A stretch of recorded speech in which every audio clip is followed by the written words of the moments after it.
Okay, girls, let's get the record straight. This outfit, so cute, okay? I love it. It is not my most authentic self. Hey, hi, hello. Welcome back to a Spark of Thought podcast, the podcast where we talk about whatever I want in hopes it's what you needed to hear. I'm Mariah Renee. Today we are talking about authenticity versus relatability and how it shows up in the way that we are dressing ourselves, expressing ourselves, and everything in between. For today's Crochet With Me episode, I just want to share a little update on the cloud purse. This is the front. I did watch loosely a video, it was on in the background, of how to make the cloud applique. So I ended up just attaching one. I need to glue it to the fabric in the front. And then this is a little faux pocket. I'm going to sew a little charm or button, whatever I end up finding. This was supposed to be a little cloud. I just didn't love the way that it came out at all. And so I was like, we're too early in. F this cloud. We are turning it into a faux pocket. You are not shadow banning me anymore, YouTube. Made a little chain, so it is a purse at this point, girls. It is a purse. We have a purse. I've made a lot of progress since last time I sat down on camera and tried this out. So I'm very happy, very proud of the progress that I have made. Here's the inside. Good little size purse. I'm also going to sew like a button or a clasp or something up here just so things don't fall out too much, because I do have a pretty open space, but I figured a baby doesn't have too many valuables that I need to worry about falling out. So yay! I can't wait to head to the craft store, look for the right button, charm, whatever, and get another step on this little lady. And then what we are working on today is another WIP that I am so excited to be continuing. So you probably didn't know it, but I started a vlog. I got some footage of gym sessions, talked about some gym progress and how I'm feeling about my progress in the gym, had measurements this week at the gym, so I talked about that. Talked about my crochet projects that I've been working on, which we are going to continue today. I am making pizza mood tracker coasters. I know, what? Isn't that so cute? I shared in my vlog, but I've made a menu. I've made all of the toppings except for the last one that we were working on today, which is going to be little white mushrooms. I'm making them with and without the stems. And I'm just sitting down and freeforming them. I do have a pattern of the pizza coaster to share. You can check out the description box down below. With that being said, let's go ahead and get into some of my thoughts of the week. I'm excited to finish out these mushrooms. I have 4 mushrooms that I need to make. I don't know where my scissors are. I need to find those. I've been getting kind of lazy on putting my stuff away.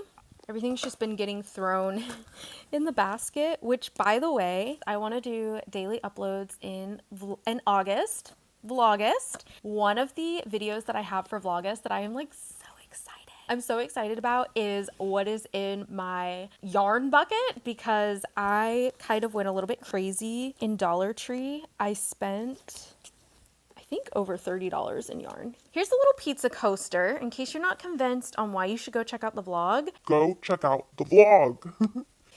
Where the F are my scissors? Okay, here they are. So while we crochet some cute little mushrooms or crochet whatever you're crocheting, would love if you shared what projects you're working on down below. I want to talk about authenticity and relatability. So I got inspired per usual by Miss Danny over at Awaken. She was talking about authenticity and relatability and how she's tired of everyone looking the same and she's tired of everyone doing the same thing, and we need to express ourselves and we need to be ourselves and we need to look unique and we cannot let creativity die, and we need to allow ourselves to be who we are, not just who we are supposed to be. I like that message a lot, especially in 2025, in a world where we are trying so hard to make community online, even though it's kind of like we all sort of know it's not happening, but we don't know what else to do because we're so detached from our real communities. At the same time, I ask myself though, like in a world though where we are, especially in online spaces where we are truly conformed, in a world where moderation does exist, whether we like it or not, it is really hard to know, well, what is my authentic self and what is my relatability self, right? People often say that they're looking for authenticity. And I trust Danny when she says that she is, because of the way that she's able to explain authenticity. But so many people are looking for relatability. I don't watch knitting podcasts except for Cinema Knits. I love her. I love you, Cinema Knits. I don't watch much knitting or other type of like yarn or whatever craft because I don't do anything other than crochet.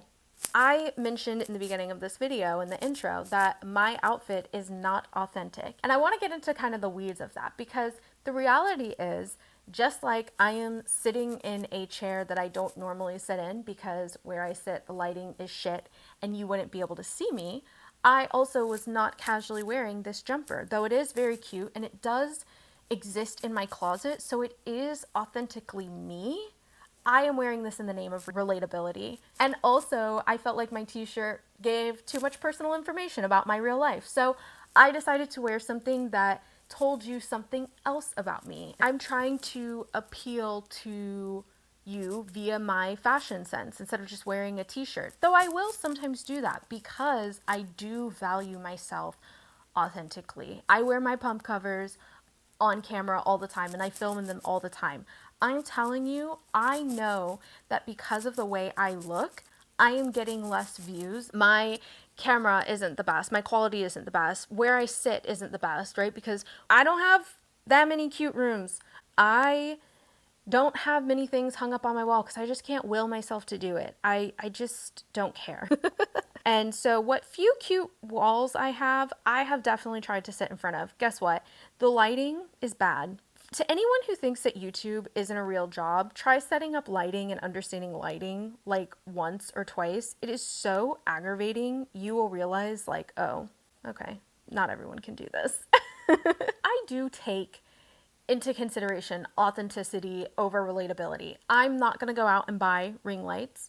I'm not going to go out and buy a tripod. I have a tripod. I try very hard to use what I have, right? I do try to allow myself and my authenticity and my little quirks to come out and be sort of added characteristics of my channel. At the same time, I am aware that I have the look for shaved eyebrows, right? I'm already bald. I have tattoos. I dress not like girly pop femme, a little bit more alternative. And so I know that I have the look for it. It might not be the look that you like. At the same time though, I am showing myself as a relatability factor to another pocket of the internet, right? I could draw on my eyebrows in the name of relatability to the girly pop baddies, but I'm not a baddie. I'm the weird, eclectic girl. Like, I don't know. I don't mind having shaved eyebrows because while it's different, I don't think I look bad. If I thought that I looked bad, I would probably be filling in my eyebrows before I got on camera. I won't lie. It's like, it is authentically me, but it also is a signaling. Like today, I feel cute. I would go out like this. I was wearing a t-shirt. I could have worn anything else, right? I could have worn another t-shirt. I could have worn a sweatshirt. I could have worn anything else. I chose something that looks cute. I chose something that is going to appeal to the girlies a little bit more, right? I'm not wearing just like a boring t-shirt today. And that is in the name of relatability. That is in the name of, if I look a little bit more presentable, is YouTube going to push my video out more, right? I hear other Black women talk about how they know what hairstyles are going to get them what clicks, and how it is a shame. It's unfair that there's always this rat race that we're all playing. I am in my authentic self because it's not like I bought this jumper to wear on camera, and yet at the same time I don't just casually wear this jumper. I am wearing it because I'm on camera. You know what I mean? And so there is this level of like, people don't like authenticity, they like relatability. Okay, this one doesn't look as good. I might not use it. This one kind of looks bad, but I guess every now and again you get a nasty looking mushroom. Where though I have grown so much in my personal style and how I am taking my authentic experience in is like the style of clothing that I do wear. When I was in college, I tried to dress like everyone else, and that often included me dressing in styles that didn't look good on my body, didn't fit my body. There would be so many outfits that I would buy because they looked cute on the mannequin or they looked cute on the hanger, and I just knew that these clothes were so in and I was going to look so cute. And then I found myself so uncomfortable in my clothes in college, and I didn't like going out in them, and I didn't like dressing in them, and I would avoid going out because I didn't like wearing those clothes. I didn't like getting dressed in those clothes. And so now when I pick things up, I am starting to think more about, how do I actually want this to look on my body? What do I actually like? One of the big things that I've talked about on some of the other episodes are like, I really like a drop shoulder. This isn't a drop shoulder, but I really love this puffy shoulder. I like there being some type of decorative shoulder. I don't, if this was just a standard cut and it just sat like this, I wouldn't like that. I like that there is some movement and there's something fun in the shoulder. I also really like a drop shoulder because it really rounds my shoulders out. I'm very proud for my shoulders. I work very hard for my shoulders. So I like when they are accentuated. I like this type of cut because it has a shorter torso. The shorts are shorter. Usually I can't wear jumpers because they have such long torsos. I don't really fit in a lot of like overalls because they have such long torsos. I don't fit in like just typical elastic bell-bottom pants and stuff like that. Like there's just certain styles that they don't fit me because I have a short torso. I don't have an X frame. I have a very straight frame. High-waisted stuff doesn't look good on me. I don't have a very long torso. It makes me look stumpy. I can wear them if I want to. In the name of relatability, I can totally allow myself to cash in on everyone wears high-waisted pants. It kind of doesn't matter that they don't look great on me. And I'm not going to tell myself that I'm not allowed to participate in trends. It's not about denying myself the access of fitting in.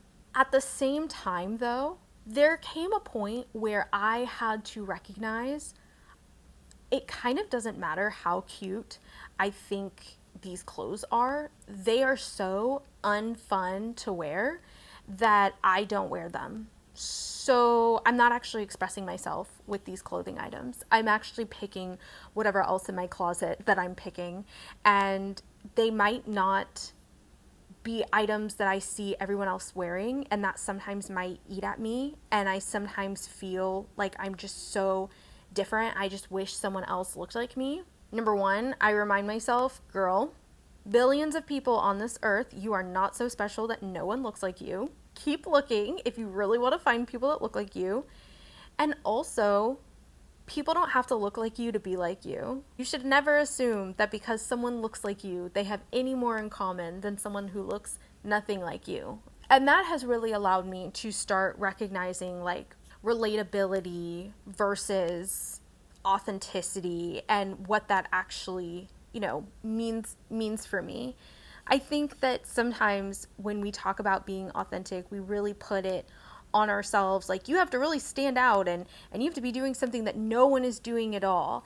And I don't think that's necessarily true. I think that people don't really like when you're authentic either. If you're an authentic bitch, people don't normally like you, but like, I'm an authentic bitch. What do you want from me? Oh, I think I should have made this a little bit longer. The mushrooms are kind of like not being standardized at all. I want to like think about creators like Amouranth who get so much shit for existing, okay? Dr. K, if you don't know who Dr. K with Healthy Gamer GG is, I definitely recommend him if you are a neurodivergent who wants to understand more of the neuroscience behind why life is so difficult in so many different ways and not just kind of like the behavioral CBT aspect of things. I cannot recommend Dr. K enough. He does a lot of talks on mental health issues, and he also connects with streamers to do interviews to kind of help people identify the topics that he's just talking about within themselves. It's not therapy, it's just a conversation, but it's a good conversation and it's information worth listening to. I'm podcasting, mate. That's why I didn't cut the grass. Because I did an hour on Zoom just for it to tell me that my disc is out of space, so it won't convert. And my computer died, so I was like, okay, take two. Oh, and where I was going with Amouranth is people hate on Amouranth so hardcore. If you don't know who Amouranth is, I don't really know who she is either. She's a streamer. She's the one who has sold, I think she sold her bathwater. I also think she sold her farts. Okay? She's made a lot of money. And people absolutely hate her. And something that Dr. K was really good at saying was he was like, honestly, for all the reasons that people hate on Amouranth, it feels pretty authentic for who she is. Like, she's the girl who's selling her farts. She's the girl who's selling her bathwater. Whether or not you think it's a gimmick or not, there's not too many of us that are following through with that gimmick. And so I think there is a stamp of authenticity of like, she does that. She literally talked about how she eats a lot of protein powder and shit, and so she's always farting. And so she was like, I should just like capitalize on that.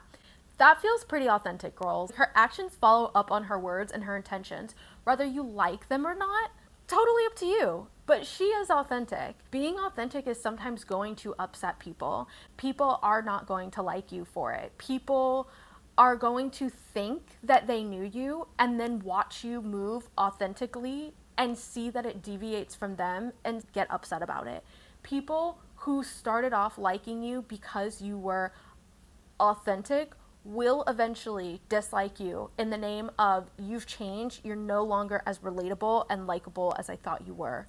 Mark my words. And so I'm not saying that authenticity isn't real. I'm not saying that authenticity isn't important, because I think authenticity is how you show up for yourself, and I think authenticity is how you affirm yourself, and your relationship with yourself is going to be the most important relationship that you ever have. We see ourselves in the things that we are attached to.